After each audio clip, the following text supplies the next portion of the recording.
In the Mesmer Chronomancer Elite trait line, there is a Grandmaster trait called Chronophantasma. How it functions is if a phantasm were to die for the first time, it is instead resummoned and repeats the attack it does. Whenever a phantasm would get resummoned from the trait itself, it would get dazed for 1.5 seconds. The resummon only works once, and the resummoned phantasm simply becomes a clone when it dies. There is a bug related to this trait that has been known for quite some time now. Said bug is whenever a phantasm fails to complete its full attack sequence for no apparent reason, simply put. Say I use the skill sequence Phantasmal Swordsman into Signal Feather into Phantasmal Swordsman again, I would spawn 2 phantasms from each cast of Phantasmal Swordsman, and each one of those would resummon itself upon death for a total of 4 phantasms.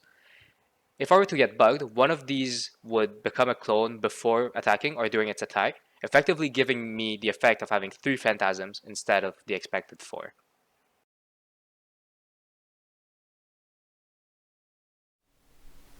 While this bug can occur with any type of phantasm, in this video we will focus on phantasms created by our Sword 5 skill, Phantasmal Swordsman. When Phantasmal Swordsman is cast, a phantasm is spawned, which we will call Phantasm A. Phantasm A will begin an illusionary sword attack, followed by a Blurred Frenzy, which does 8 ticks of damage to its target. After a moment, the phantasm will initiate what we call a death sequence, in which all of its buffs are removed, then the phantasm will despawn shortly after. With Chronophantasma traded, this death sequence will also spawn a second phantasm of the same type, which we will call Phantasm B. After the 1.5 second daze, this phantasm will go through the same attack sequence, initiate its own death sequence, and despawn shortly afterward. The Chronophantasma bug occurs when the death sequence of an A phantasm happens during the attack sequence of a B phantasm. The B phantasm's attack is immediately interrupted, and the phantasm will initiate its death sequence and despawn.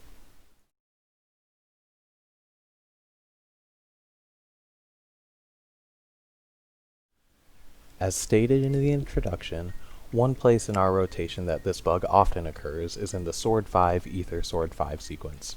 For demonstration purposes, we isolated this sequence of skills on a training golem and examined the logs using the EVTC inspector tool found in the GW2 Scratch log manager. We've included a link to this tool in the description below. There are 2 common occurrences when viewing this skill sequence in isolation, which we will go over in detail. For this first example, we cast Sword 5, Ether, Sword 5, and then step back to let the phantasms go through with their attack sequences before they eventually become clones. If we look at the log, under Player Summary, Damage Distribution, and Illusionary Swordsman, you'll see that we only have 24 hits of Blurred Frenzy. If each cast of Sword 5 produces 2 phantasms, and each phantasm is meant to do 8 hits of Blurred Frenzy, we should be getting 32 total. What is happening here is that the death sequence of our second A phantasm, or Phantasm 2A, occurs right at the start of Phantasm 1B's attack sequence. Phantasm 1B is interrupted, and it initiates its death sequence before the start of its Blurred Frenzy, hence the 8 missing hits in the log. Many players have found that casting your skills more quickly can help with mitigating the bug. If you press your buttons fast enough, you will get what we call a double daze. In this case, Phantasm 2A's death sequence occurs before Phantasm 1B begins its illusionary sword attack, so rather than being interrupted, Phantasm 1B becomes dazed a second time, and the rest of its sequence is lined up with that of Phantasm 2B. So you can see here in the video, we cast Sword 5, Ether, Sword 5, a little faster than last time, and our phantasms become dazed at the same time, go through their attack sequence at the same time, and become clones at the same time. We can double check the log to see that we did in fact get all 32 hits of Blurred Frenzy.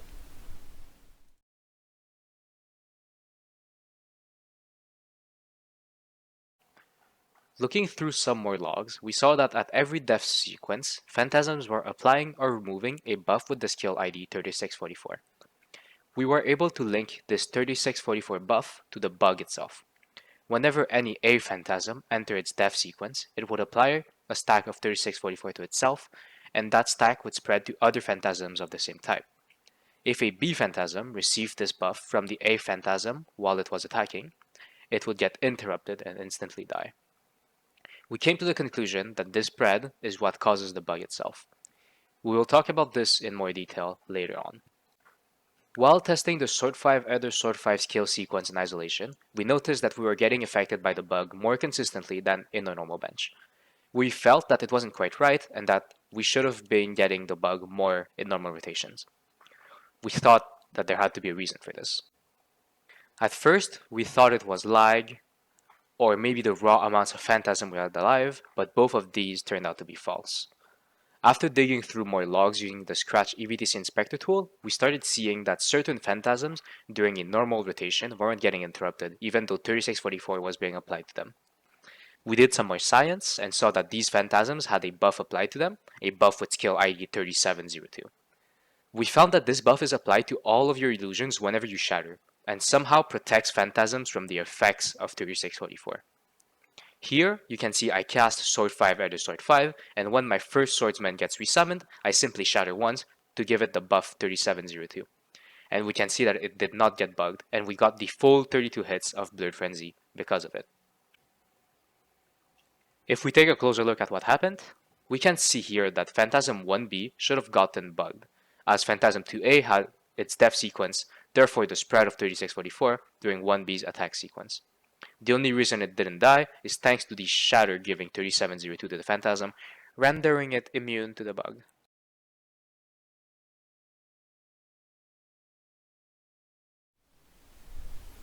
With our new understanding of how shatters could help prevent the Chronophantasma bug, we decided to take a look at some of the different options for our opening burst rotation. We took an especially close look at what was deemed the standard skill order for a while to see where it had flaws. Some interesting things to note are that while Phantasm 1B is susceptible to 3644, it is protected by the one clone shatter right before exiting CS. This is why our opening burst could suffer massively if we did not get that shatter in time.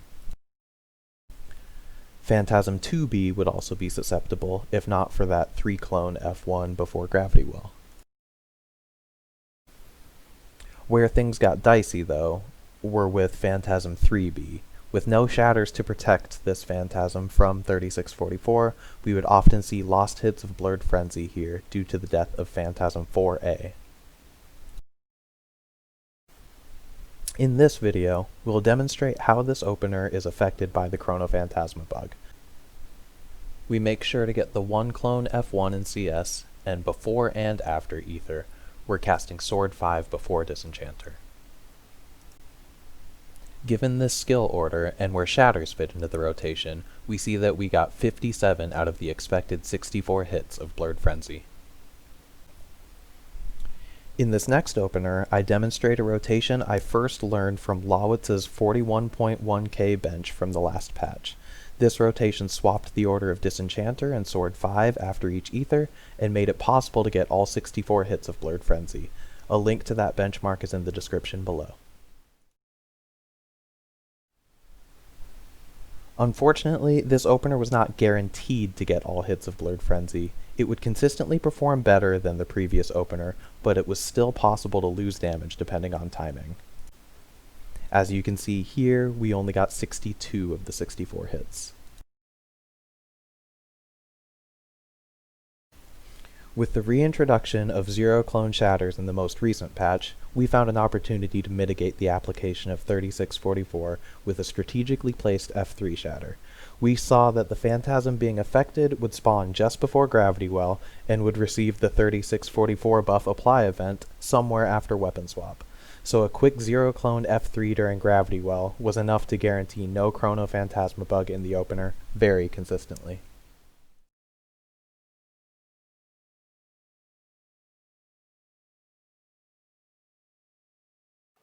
This is the Scratch EVTC inspector tool. We use this tool to figure out pretty much everything we know about this bug.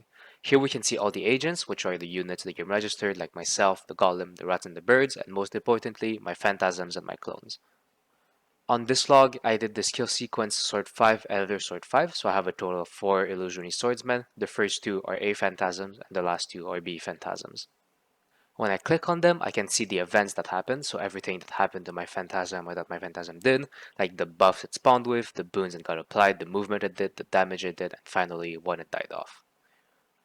On the left of the events, we can see numbers. These are simply timestamps in milliseconds. Here we can see the phantasm got applied a buff of skill ID 49054. Whenever a phantasm gets applied this buff, it's when it enters its death state. Everything after that is to kill off a phantasm. It removes the buffs and boons it had and makes it disappear afterwards. The first thing we see right after the death sequence starts, so when 49054 is applied, is that there is an all stacks removed buff event for the skill ID 3644. We believe that all stacks remove buff events with stacks remove 0 are indicators of when the game attempts to apply a buff to an entity which is unable to receive said buff. What we know so far is that 3644 is the skill ID for a buff that is responsible for causing the Chronophantasma Bug. It occurs whenever an A phantasm goes into its death sequence and a B phantasm spawns, and it affects all other phantasms of the same type that are alive at the exact same moment. As we can see here, Phantasm 2A had its death sequence at 76, 65, 587, and both 1B and 2B had 3644 applied to them at the exact same timestamp. 3644 seems to have no effects on other A phantasms, but the application of the buff is still present in the logs of those phantasms, as we can see here with the all stacks removed buff event. When a B phantasm is given the buff, one of two things will typically happen. If the phantasm is already in its attack sequence, the sequence will get interrupted and the phantasm will immediately despawn. Here, the phantasm didn't even get to do any damage when 3644 was applied, as we can see from the lack of physical damage events, and immediately went into its death sequence. The second thing that can happen is if the buff is applied early enough that the phantasm hasn't yet started its attack sequence. It will instead become dazed a second time before carrying on as normal. For example, here we can see that the phantasm spawned with 3644 and got the initial 1.5 seconds of daze, and then when the daze ran out, he got another stack of 3644 and simply got dazed again for 1.5 seconds. He didn't get interrupted, therefore he stayed alive. The exceptions to these rules are that the B phantasm would be unaffected if it had either stability or the previously mentioned 3702 applied to it. As a quick side note, we did test this in game, and as you can see on the Scratch EVTC Inspector tool, this phantasm has 3 stacks of stability, and when it gets applied 3644, instead of getting interrupted, it simply removes a stack of stability and continues its attack. For these reasons, we believe 3644 is the game's way of applying daze to a newly summoned B phantasm, and is triggered by the A phantasm spawning it. It seems that the buff is unintentionally being applied to all the phantasms rather than just the newly spawned one, and in cases where a B phantasm is in its attack sequence, it is treating the daze application as if it were being dazed or CC'd by an enemy. That is, its attack sequence is interrupted and immediately dies. It also seems as if 3644 and the Chronophantasma buff are mutually exclusive. From looking at the logs, we actually see that the Chronophantasma buff with the skill ID 29913 acting very similarly to 3644. When an A phantasm spawns and is given the Chronophantasma buff, that buff will spread to all the living phantasms of the same type in the same way 3644 does. Other A phantasms receive a fresh stack of the Chronophantasma buff denoted by a buff apply event and a single stack removed buff event of the previous stack. B phantasms, on the other hand, receive an all stacks removed buff event of the Chronophantasma. Again, we believe this means the game attempted to apply the buff to the phantasm, but it was unable to receive it. It may be possible that the Chronophantasma buff and 3644 are the game's way of delineating A phantasms versus B phantasms, with the added side effect of 3644 applying a daze with each new application.